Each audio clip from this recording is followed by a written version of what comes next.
Hello and welcome to Drunk on Tea. Today I'm going to show you how to paint a Night Goblin miniature, ideal for your Orcs and Goblins armies for Warhammer The Old World.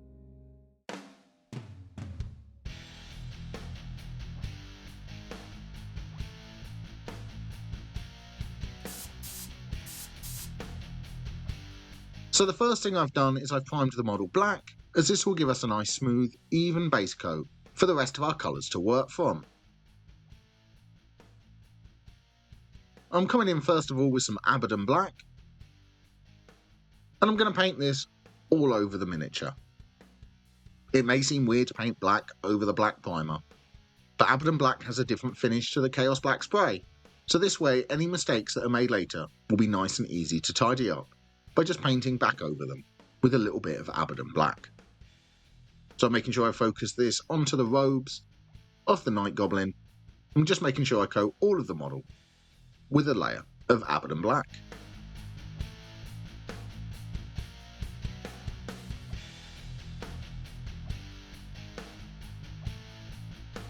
And after the Abaddon black has dried, you can see we've now got a nice smooth, even finish all over the miniature.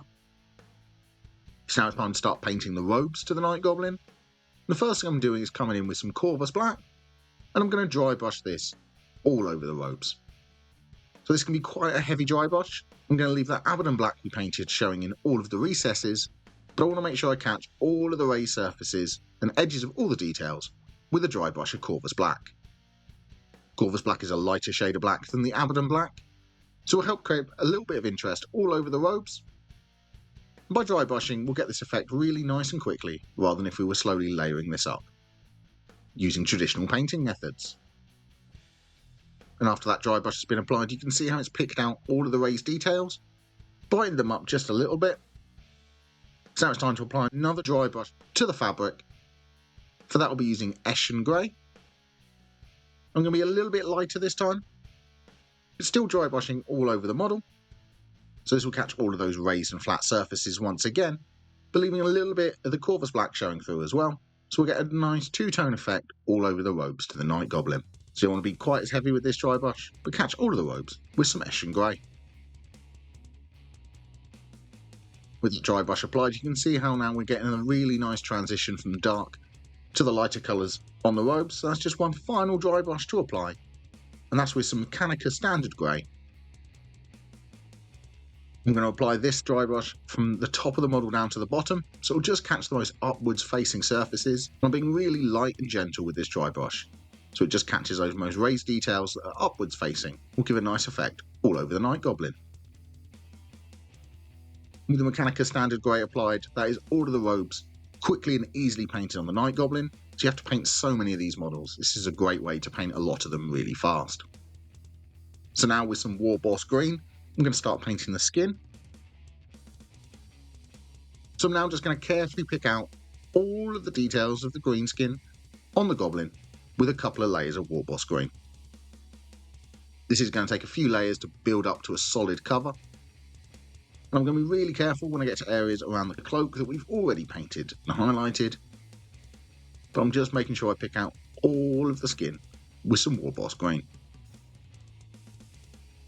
So obviously I'm paying extra attention, making sure I catch all the areas of the face, working it into all of the recesses, so I get that nice green colour that's so iconic for Goblins from the Old World. I'm also picking out any exposed skin on the rest of the model, so it's going to be the arm here and the hands.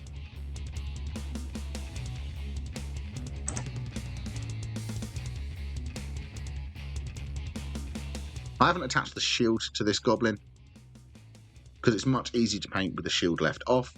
I will simply attach the shield after I've finished painting all of the Goblin. And after a couple of layers of War Boss Green, you can see I've got a nice smooth, even coat all over the areas of exposed skin. So the next thing I'm going to pick out is any of the strap details on the model. For this I'm using Mournfang Brown. I'm just going to pick out areas here like this part going around his wrist, obviously being nice and careful around the skin we've already painted. Just making sure I pick out these details with a bit of Mournfang Brown. He's also got a bit of strapping here on the arm that's holding his spear. So just make sure I catch this. There's some more Fang Brown as well. Obviously be really careful around all the other colours.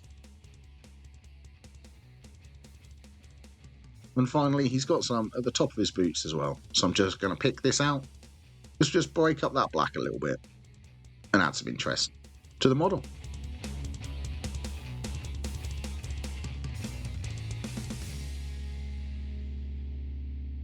After that Mornfan Brown's been applied, you can see we've picked out all of the straps. So the next thing I'm going to paint is the little marking on his hat. For this I'm using corn red. Give us a nice dark, deep red colour. And I'm just going to pick out the skull that's on this one's hat.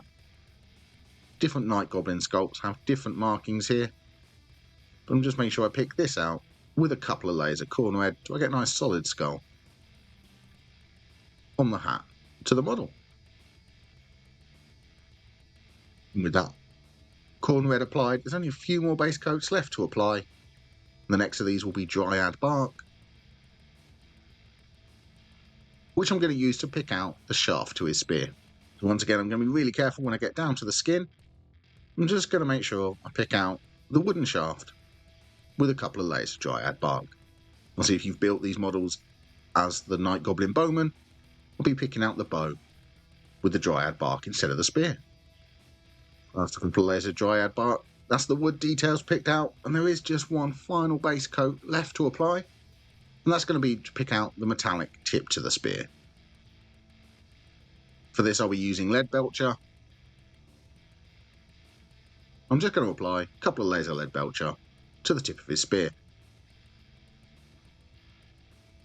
As you'll be painting an awful lot of Night Goblins if you're doing an Orcs and Goblins army, I've done a nice quick and easy paint scheme so you can paint up hordes of these guys really easily, get them onto the tabletop in really quick fashion, ready for your games of Warhammer The Old World.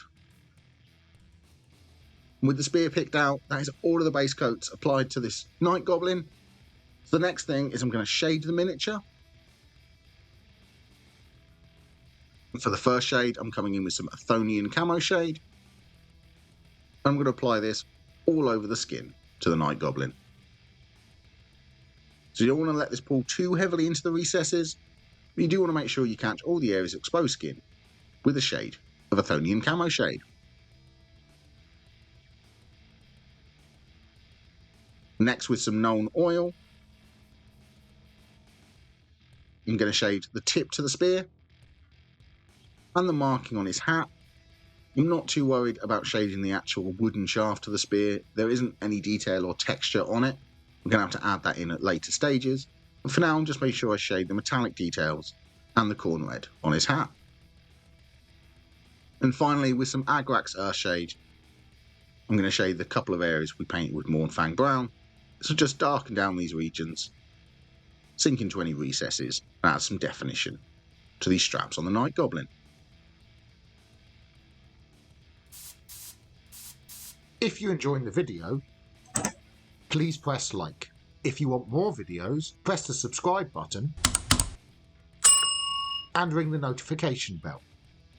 If you would like to support the channel and become a member, please press the join button down below.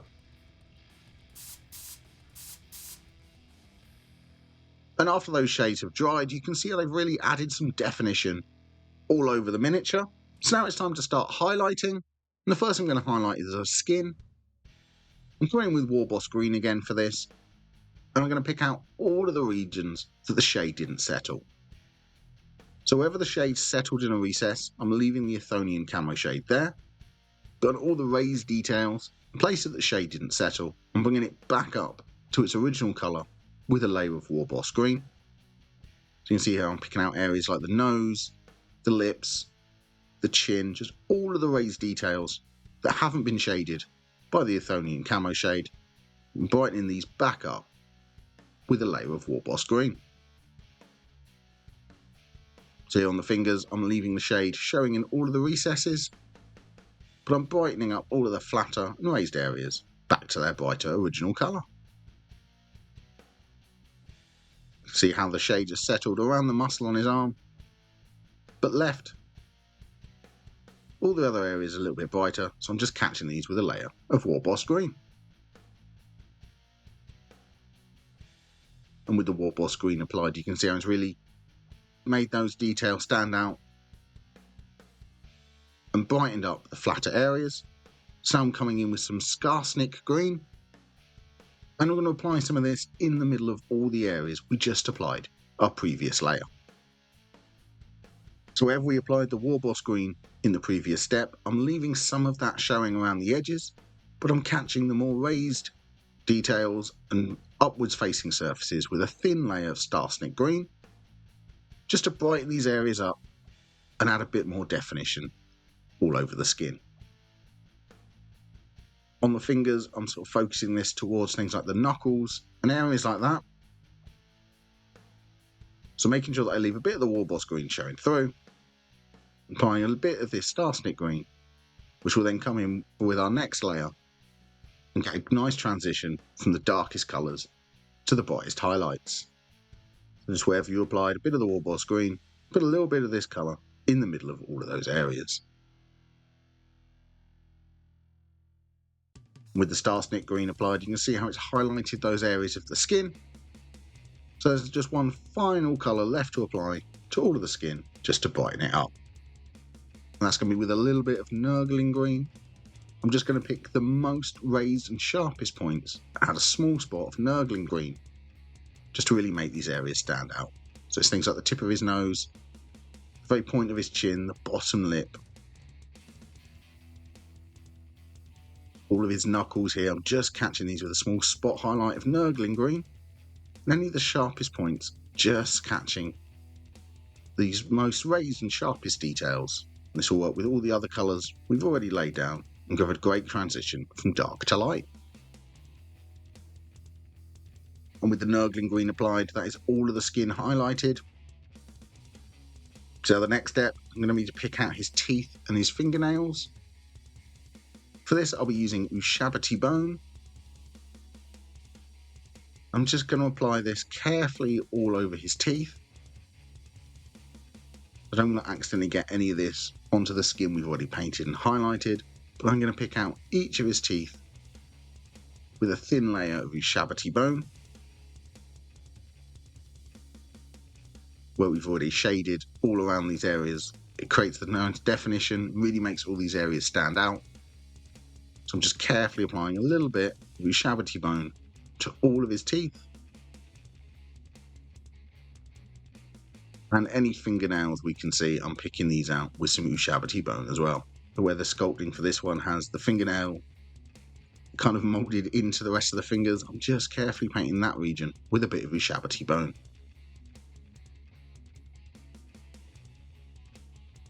With the teeth picked out, it's really added a little bit of character to this model, especially where the hood to his cloak covers his eyes. So now I'm going to highlight these with a little bit of white scar.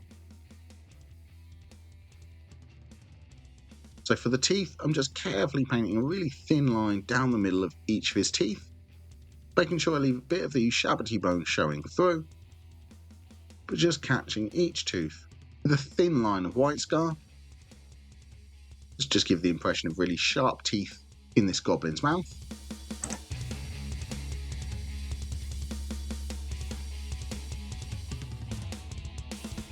And with the teeth highlighted, really made those details on this goblin pop.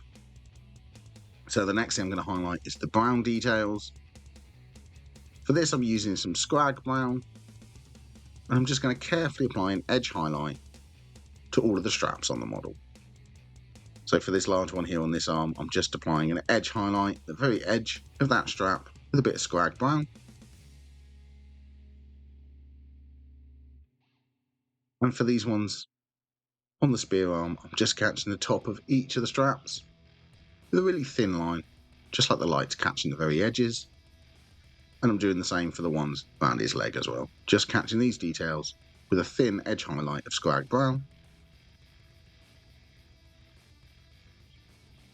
With the Scrag Brown applied, the model's really coming together. There isn't a lot of highlights left to apply to this Night Goblin. They are really quick and easy to paint up. But now with some Evil Sun Scarlet, I'm going to highlight that little red skull on his hat. So for this, I'm just picking out some of the sharpest points, raised details, things like that, with just a thin edge highlight of Evil Sun Scarlet.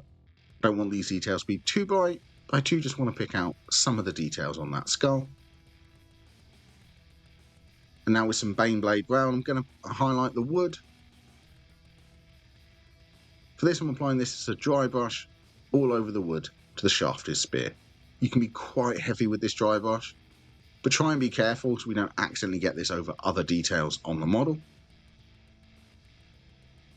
So this is going to give that sort of wood grain effect and a bit of texture to the otherwise smooth wooden pole to his spear. So I'm just catching this with quite a heavy dry brush of Baneblade Brown.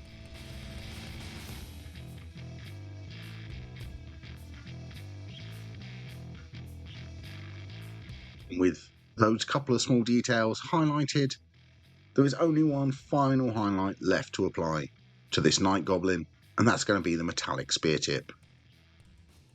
For this, I'm using Stormhost Silver, and I'm just going to carefully pick out the sharpest points and raised edges to the spear with a thin edge highlight of Stormhost Silver. This will give the impression of light catching off those very edges, make it seem like it's a really sharp spear the Goblin's holding. So I'm just catching all of those very sharp details with an edge highlight of Stormhost Silver. And with that Stormhost Silver applied, that is how to paint an Orcs and Goblins Night Goblin model for Warhammer The Old World. Using this method, you can really quickly and easily paint up a whole load of these guys, which is great for games of the old world. So thank you very much for watching. Please let me know in the comments down below, are there any other Warhammer Fantasy models you would like to see me paint? But don't forget to like and subscribe.